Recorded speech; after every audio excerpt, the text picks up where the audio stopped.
after growing up here and seeing my man that lived upstairs getting killed and then my brother shot, like, you know what I'm saying, that showed me what type of world this shit is, you know what I'm saying?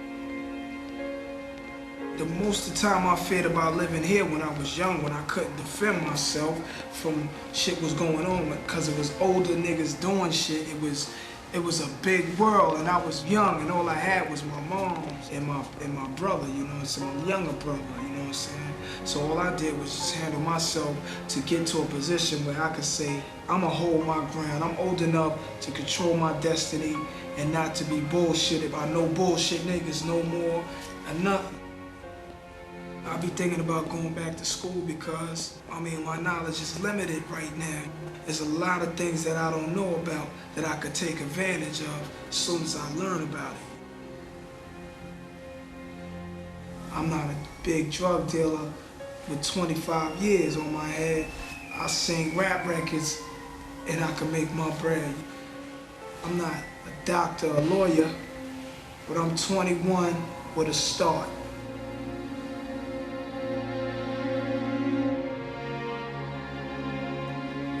You know, as far as messages go, you know, what I'm trying to get across like several different things, you know what I'm saying?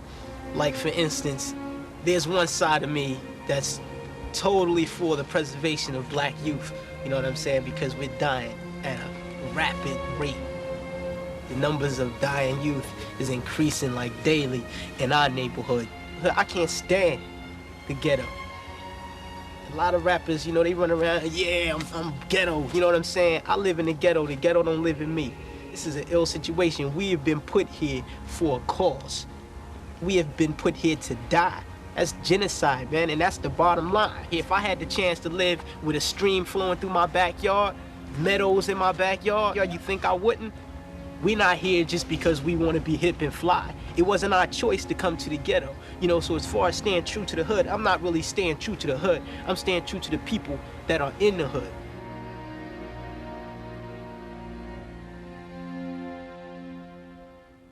I don't want my kids to grow up in the environment I grew up in. So I moved out, you know, I send my kids to the good schools, away from the fucked up shit, because I didn't have that opportunity. When I was a youth, I didn't have no choice. I had nowhere else to go. I had to stay there. But I know what I did to get here, and all them nights I spent in the studio rapping and writing, and it was all me. And you try to help some of your homies out. I hook niggas up, you know, if you know how to rap, I try to get you a deal. I work with you in the studio. But it's not a form of just going, okay, I got paper, here go 1,000, here go 2,000, here go 5. And that's what brothers expected. You have to learn who your true homies are and shit. You got the jealous homies that don't want to see you come up. You got the player haters. You got the crooked females who want to set you up. And then you got the niggas in general who just roll around just looking for niggas, period, to jack. I don't put my city down. I love Compton to the fullest. But with me being a father, a businessman, me staying in Compton would mean me having to deal with the same situations as I dealt with as a teenager.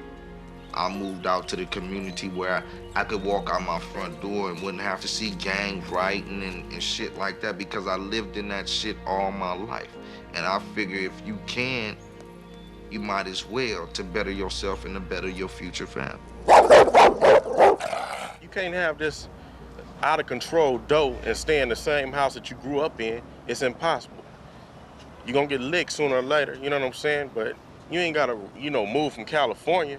But of course, you get $1 million, you know, and your mama been on Section 8 all your life or whatever, and she been living in apartments, you know what I'm saying, all her life. You get $1 million, you ain't gonna stay there. You know, it's always gonna be people that don't like me because they think I'm doing too much or they think I'm showing off. But you know, I still, even those, the ones who do be playhead, them be ones who was friends from a long time ago. So really, when they do talk that kind of stuff and all that, I really shine it on, but at the same time, I still talk to them and let them know I still got a lot of love for them regardless how they playing. I still live in my same neighborhood, still do the same thing, you know, I still wear the same clothes, I don't wear no costume. What I come to concert with, that's what I wear on stage, you know?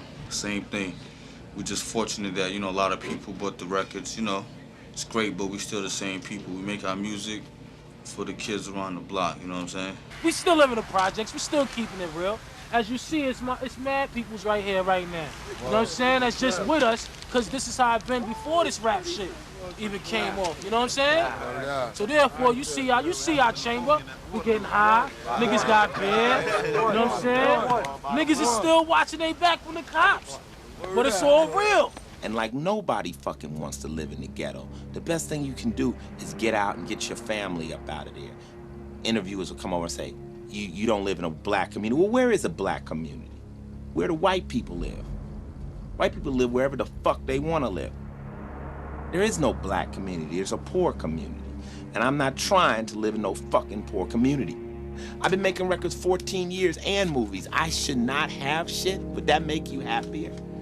I mean, what in the fuck did they think we was stealing for in the hood? You know, when I was out in South Central, I used to be doing all that shit, and we used to look up at these hills, and this was my goal, to one day get out of the ghetto. And I think the best thing I'm doing for my community is showing them that a brother like myself, without giving in to the man, can make it, and that means they can make it. And when my friends come up here, they say, man, this is inspiring, Ice, man, because you did it with your hat turned back, telling America to kiss your fucking ass. Interviewers will come over and say, well, you got a big house. And I'm like, why don't you just say I got a big house for somebody black, you racist motherfucker? I look at it like this, man. When I was in the hood, we was selling drugs. We was robbing and shit like that, you know what I'm saying? So the community wasn't really by our side. Like, there wasn't no shit where they was liking us. Nobody liked us in the area. We had to eat, my daughter had to eat, so we was doing what we had to do, regardless, no matter what the community felt about it.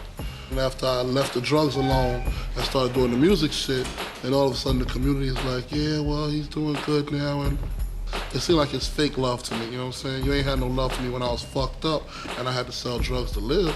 So why have more fucking love for me now? Cause a nigga doing good, you know what I'm saying? My real niggas is by my side, that's all I need.